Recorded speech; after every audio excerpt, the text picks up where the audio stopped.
Kompas Bisnis hadir untuk Anda bersama saya Asri Gunawan. Saudara, hari ini kita akan membahas isyarat beda arah utang negara di internal Prabowo Subianto. Hashim Joyo Hadikusumo, adik kandung Presiden terpilih Prabowo Subianto ini bilang pemerintahan Prabowo akan mencapai target 50% utang terhadap PDB secara bertahap. Penambahannya 2 poin persentase setiap tahun selama 5 tahun. Berbeda dengan anggota bidang keuangan tim gugus tugas sinkronisasi pemerintahan Thomas Jiwandono yang sebelumnya ini bilang tidak mungkin rasio utang negara ini sampai 50%. Beda arah utang negara di dalam lingkaran Presiden terpilih Prabowo Subianto ini kita bisa lihat bersama. Dan kita akan lihat data pertama, saudara. Terbit pada 11 Juli 2024 dalam wawancara Financial Times di Inggris, Hashim ini bilang gagasannya adalah meningkatkan pendapatan dan meningkatkan level utang. Saya sudah bicara dengan Bank Dunia dan mereka berpendapat bahwa 50% rasio utang terhadap PDB adalah bijak. Kami tidak ingin meningkatkan level utang tanpa peningkatan penerimaan. Hashim ini adalah salah satu penasihat terdekat Prabowo dan diyakini ini akan memainkan peran penting saat Prabowo resmi menjabat sebagai presiden di bulan Oktober nanti. Nah saudara, sebenarnya ada disclaimer yang harus ditepati dan juga dikawal oleh publik, yaitu tidak akan menaikkan utang tanpa ada peningkatan penerimaan negara. Masalahnya, penerimaan negara sebesar apa sih yang bisa mengimbangi rasio utang sampai 50%? Nah, penerimaan ini berasal dari sumber pertumbuhan baru yang mana juga? Apa parameter yang logis? Apa parameter logisnya? Ini bahwa kenaikan utang tidak berbahaya bagi kesehatan APBN. Nah, nanti kita akan gali lagi, kita akan bahas lebih lanjut bersama dengan ekonom tapi di segmen selanjutnya. Karena saudara, Dana Moneter Internasional atau IMF ini pernah bilang Indonesia adalah salah satu negara dengan tingkat pendapatan terhadap PDB terendah di Asia Tenggara, yaitu 14%. Pajak sebagai sumber penerimaan utama, rasionya juga stagnan rendah. Yang pasti, pernyataan Hashim di Financial Times ini bertentangan dengan keterangan anggota bidang keuangan tim gugus tugas sinkronisasi pemerintahan Thomas Jiwandono yang perlu dicatat juga masih keluarga Prabowo. Kita segarkan lagi ingatan Anda dengan pernyataan Thomas Jiwandono pada 24 Juni lalu. Berikut ini. Juga ingin menekankan bahwa Presiden terpilih komit terhadap defisit atau target defisit yang akan disepakati oleh pemerintah sekarang dan DPR. Itu saya rasa mungkin rekan-rekan wartawan selama beberapa minggu terakhir banyak berita-berita. Nah, di sini kami sebagai tim gugus tugas ingin menyatakan secara gamblang bahwa dengan angka 71T tersebut, dengan kesepakatan tersebut, artinya defisit itu, range itu terjamin. Dan rasio hutang terhadap PDB yang pernah mungkin beberapa minggu lalu dikatakan ya kita mempunyai rencana ke atas 50% dan sebagainya, itu tidak mungkin. Kita ke data selanjutnya saudara. Undang-Undang nomor 1 tahun 2003 tentang keuangan negara ini tegas mengatakan bahwa rasio utang pemerintah adalah maksimal 60% dari PDB.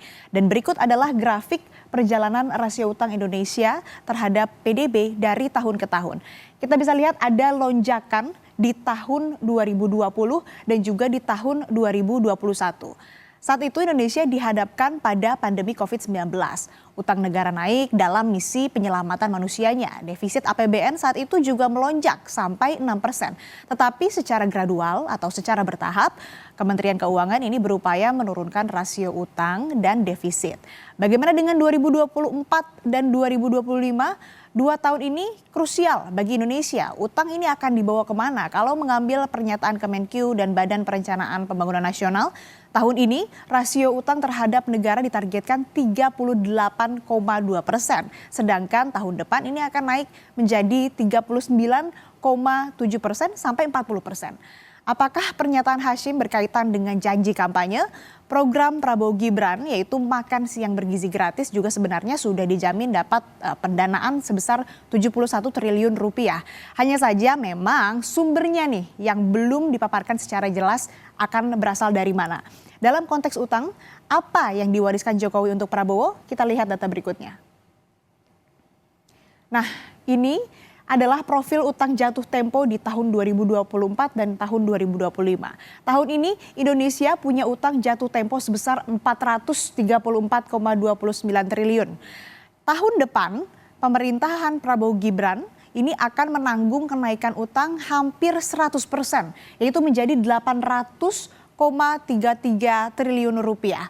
Lembaga pemeringkat Moody's, S&P, dan Fitch ini menetapkan peringkat utang negara Indonesia satu tingkat di atas peringkat investasi terendah. Fitch mengatakan peningkatan utang dengan nilai signifikan akan melemahkan profil kredit negara. Beda arah utang negara di internal lingkaran Prabowo, ini penerimaan negara sebesar apa sih yang bisa mengimbangi rasio utang sampai 50%? Nah, kita nanti akan membahasnya usai jeda bersama dengan Kepala Ekonom Bank Permata Yosua Pardede. Tetap bersama kami.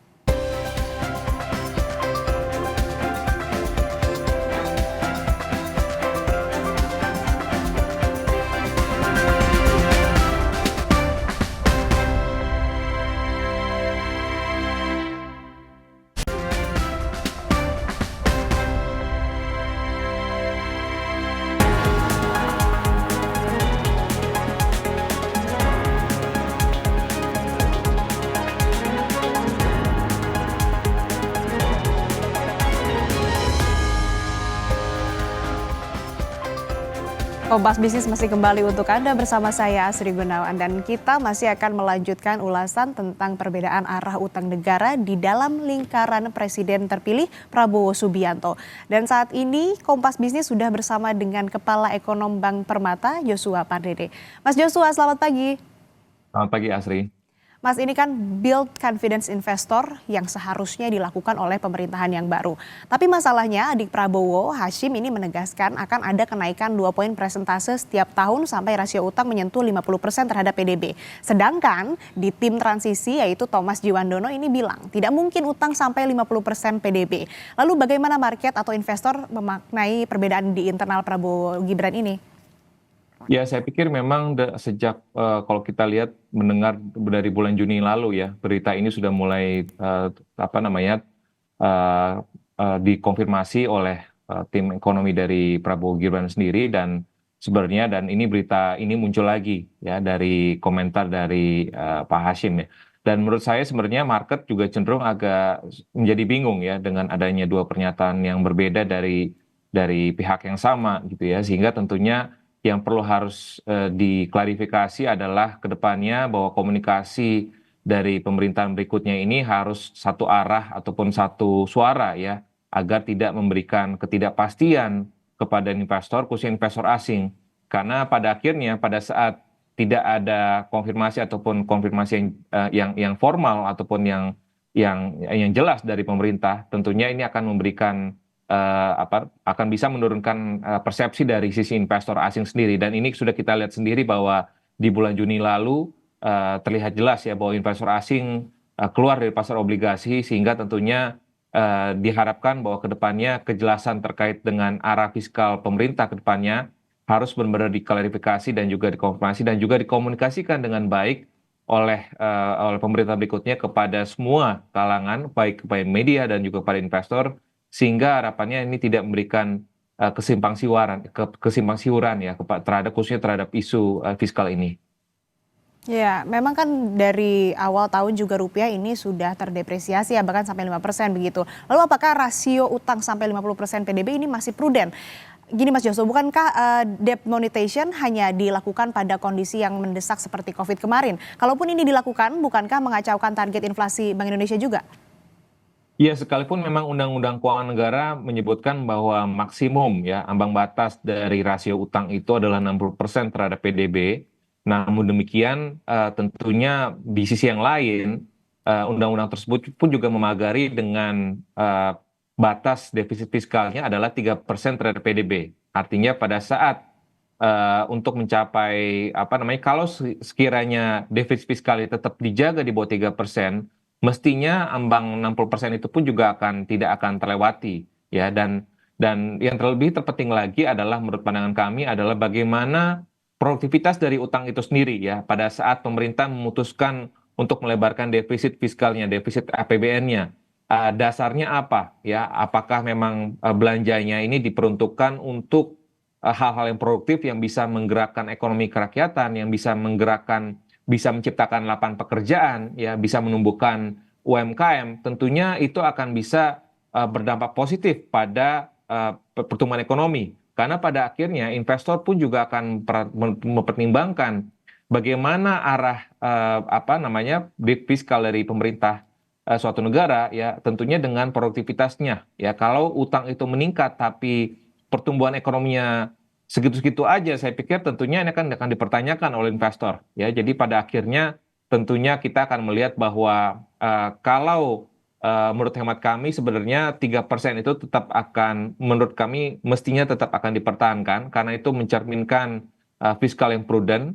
Dan di sisi yang lain pun juga tentunya bagaimana dengan fiskal 3% itu, defisit 3% itu, saya pikir masih banyak yang bisa kita upayakan ya untuk bisa mendorong pertumbuhan lebih tinggi lagi tanpa harus terlalu agresif ya mengejar pertumbuhan di tengah kondisi globalnya pun juga situasi juga tidak memungkinkan seperti saat ini. Tentunya kita lebih, menurut pandangan saya, tetap kita perlu memprioritaskan prinsip prudence ataupun prinsip kehati-hatian dalam kebijakan fiskal dan kebijakan moneter untuk bisa tadi mereduksi apabila terjadi faktor-faktor yang bisa menyebabkan instabilitas ya khususnya yang bisa disebabkan oleh faktor geopolitik ataupun faktor globalnya. Ya, sebagai penegasan Mas Joshua, jadi kalau rasio utang ini mencapai 50%, artinya defisit fiskal ini tidak mungkin terjaga di level 3%?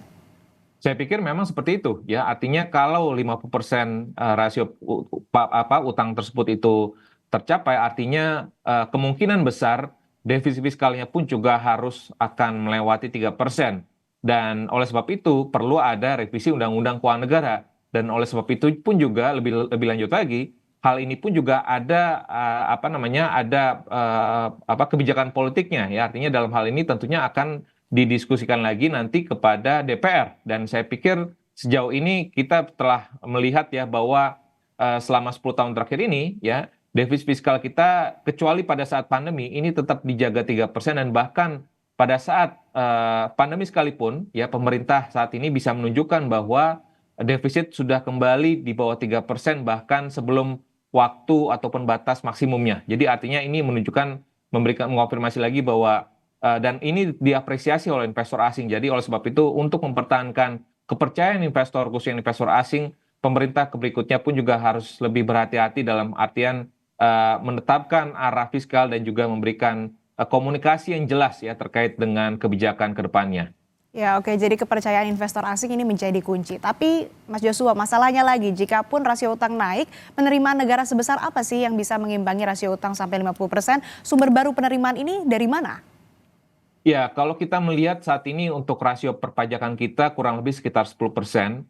Dan ini saya pikir memang relatif lebih rendah ya, misalkan dengan beberapa negara di kawasan. Dan juga kalau kita bandingkan dengan apa namanya, misalkan negara Brazil sekalipun 15%. Ya, China masih 14%, Meksiko pun juga 14%. Jadi jauh lebih tinggi dibandingkan rasio pajak Indonesia saat ini sekitar 10,3%.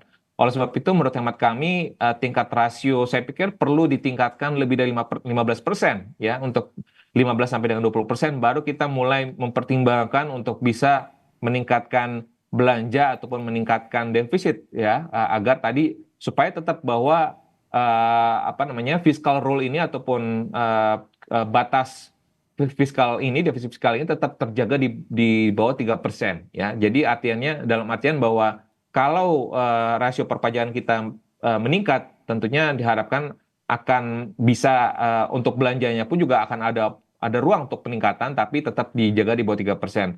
Nah, oleh sebab itu saya pikir perlu ada peningkatan dari sisi perluasan wajib pajak ya. Dalam hal ini kita melihat bahwa ada banyak beberapa sektor, karena kalau kita lihat sektor informal di Indonesia ini masih mendominasi dan masih belum apa namanya memiliki NPWP, misalkan UMKM itu masih banyak sekali.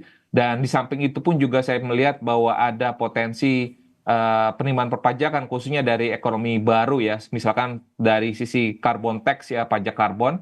Ini saya pikir masih bisa dioptimalkan.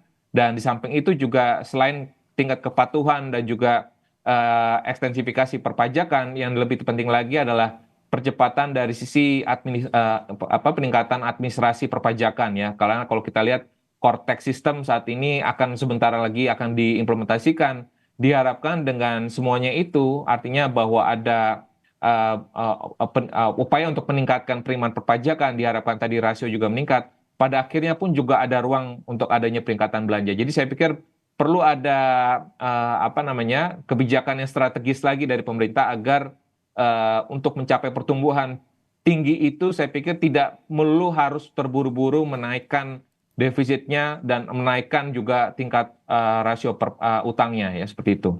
Ya, oke. Jadi sumber penerimaan baru ini bisa dari kebijakan strategis, kemudian juga perluasan wajib pajak tadi. Lalu ini mampukah pemerintahan Prabowo Gibran 2 tahun ke depan ini mencapai pertumbuhan ekonomi 8%, seperti yang disebutkan oleh Prabowo dalam Qatar Economic Forum? Ya, menurut saya kalau kita lihat kondisi saat ini output gap Indonesia ini masih negatif ya. Artinya bahwa potensial growth ekonomi kita mungkin di kisaran 6-7%. Tapi kita sendiri realisasinya masih sekitar 5%. Artinya masih di bawah optimumnya ya. Dan kalau kita melihat 8% dan within 3 tahun, ini saya pikir agak juga sudah cenderung cukup sulit tercapai ya, karena kalau kita melihat bagaimana transformasi perekonomian ya, perubahan struktur ekonomi itu tidak bisa dilakukan dalam waktu kurang dari 5 tahun. Artinya ya memang harus ada pekerjaan besar dari pemerintah ya untuk mencapai 8% tersebut. Tapi menurut hemat saya dengan kondisi global ya, ketidakpastian global, higher for longer dari suku bunga Amerika, lalu juga slower for longer juga dari pertumbuhan ekonomi China, ini tentunya memberikan tambahan PR baru lagi. Artinya ada faktor lain yang tidak bisa kita yang juga kita perlu perhatikan ya, bukan hanya mengejar pertumbuhan domestik saja 8%, tapi tanpa melihat kondisi globalnya seperti apa. Jadi saya pikir kembali lagi menurut saya perlu manage ekspektasi dari investor, perlu di manage juga confidence level dari investor sehingga untuk menetapkan pertumbuhan ekonomi tinggi bagus ya, namun tapi kalau tidak dilakukan dengan strategi yang baik tentunya nanti akan kebablasan dan tentunya dampak negatifnya pun juga akan bisa kita rasakan. Karena kalau kita melihat mengapa misalkan negara-negara tetangga seperti Thailand ataupun Filipina ataupun sekalipun negara besar seperti China dan Jepang bisa melakukan ataupun fiscal deficit lebih dari 3%, karena kondisi transaksi berjalannya masih relatif dalam kondisi yang lebih baik ya dibandingkan kondisi Indonesia. Sebelum pandemi Indonesia itu menghadapi namanya twin deficit ya, efek defisit berganda. Artinya defisit di sisi fiskalnya dan di sisi lain pun juga defisit di transaksi berjalan. Tentu ini akan memberikan tekanan buat investor ataupun memberikan dampak negatif ya, karena pada kondisi di mana twin deficit ini terjadi, tentunya investor asing pun juga cenderung akan memindahkan dananya dari negara kita, sehingga itu tentunya menjadi salah satu faktor yang harus dipertimbangkan sekali lagi oleh pemerintah, karena pada saat pertumbuhan ekonomi ini meningkat, tentunya di saat bersamaan defisit transaksi berjalan pun juga ada kecenderungan untuk meningkat juga. Oke, artinya perlu sensitivitas di tim internal Prabowo Gibran ini untuk kemudian bisa membaca arah market. Lalu apa seharusnya yang diwaspadai dengan defisit tadi? Ya, tentunya tadi kalau kita bicara bagaimana negara-negara lain di kawasan Asia sendiri bisa menjaga defisit fiskal di atas 3%, tentu tadi bagaimana kita meningkatkan nilai tambah ya dari ekspor kita, dan di saat bersamaan pun juga bagaimana kita bisa mengurangi ketergantungan impor kita. Tentunya itu dengan upaya misalkan dengan upaya hilirisasi. Sebenarnya hilirisasi itu adalah semangat yang positif ya, namun tidak cukup ya, dengan kondisi seperti saat ini tidak cukup karena masih banyak yang bisa kita tingkatkan lagi. Artinya kalau kita bicara hilirisasi nikel misalkan, ini baru 2 step saja ya, dari ore nickel menjadi ferronickel ataupun nickel pig iron. Tapi yang diharapkan adalah bagaimana kita bisa memproduksi baterai di dalam negeri sendiri, bagaimana kita memproduksi stainless and steel di dalam negeri sendiri.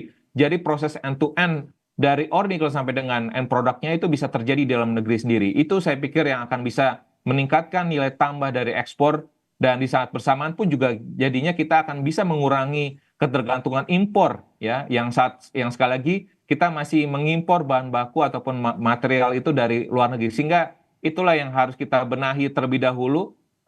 Pada saat nanti struktur transaksi berjalan kita membaik ya, dalam kondisi yang relatif sehat, defisitnya juga kecil, tentunya kita bisa mungkin melihat adanya potensi di mana dengan sendirinya pun juga saya melihat ada kecenderungan penerimaan perpajakan juga meningkat, dan di saat itulah momentum yang tepat untuk kita bisa melihat peluang untuk meningkatkan defisit. Tapi tetap saya tetap pakemnya adalah saya melihat bahwa defisit tetap perlu dijaga di bawah 3% agar tadi akan memberikan respon positif juga, karena pada saat nanti ada peningkatan beban utang ya, lalu juga ada apa namanya primary balance kita juga defisit, tentunya ini akan memberikan ongkos lagi pada pemerintah pada saat kedepannya dalam jangka panjang akan menerbitkan surat utang ataupun SPN, tentunya cost-nya akan lebih mahal ya, cost of borrowing-nya akan lebih mahal. Jadi tentunya untuk bisa apa namanya mengoperasikan semuanya itu, saya pikir pemerintah perlu menerapkan kebijakan yang lebih prudent dan berhati-hati. Artinya memang kerentanan rupiah ini sangat berpengaruh terhadap bunga pinjaman yang harus dibayar oleh Indonesia ya. Terakhir nih Mas Joshua, kira-kira siapa sih sosok Menteri Keuangan yang punya kapasitas dan sangat didengar oleh market? Saya mungkin tidak bisa menyampaikan siapanya ya, tapi aspirasi dari investor asing tentunya adalah siapapun Menteri Keuangannya tentunya tadi adalah memberikan komunikasi yang jelas ya kepada market, dan di samping itu juga memberikan apa namanya kepastian terkait dengan kebijakan ke depannya. Yang berikutnya pun juga adalah diharapkan sosok Menteri Keuangan tersebut adalah tentunya yang paham fiskal ya, artinya kebijakan makro dan fiskal ini harus dipahami dengan betul gitu ya, tanpa adanya pengetahuan yang mendalam terkait dengan makroekonomi dan juga fiskal. Tentunya yang dikhawatirkan adalah keuangan negara ke depannya pun juga akhirnya jadi tidak bisa prudent ya, artinya tentunya ini yang akan mempengaruhi nantinya kepada rating Indonesia, dan pada akhirnya kepercayaan investor pun juga menurun, dan pada akhirnya ini akan menjadi worse off ya kondisinya buat kondisi ekonomi kita. Jadi tetap saya melihat bahwa yang mestinya yang perlu tetap dipertahankan adalah background makro dan juga fiskal dan juga teknokratik, saya pikir yang lebih tepat untuk menduduki kursi Menteri Keuangan ke depannya. Artinya sosok teknokrat, paham fiskal, kemudian juga bisa berkomunikasi dengan market dan bisa memberikan kepastian. Apalagi utang kita di tahun depan ini jatuh temponya cukup besar ini, sampai 800 triliun rupiah. Baik, terima kasih Kepala Ekonom Bank Permata Joshua Pardede telah bergabung bersama kami di Kompas Bisnis. Sehat selalu.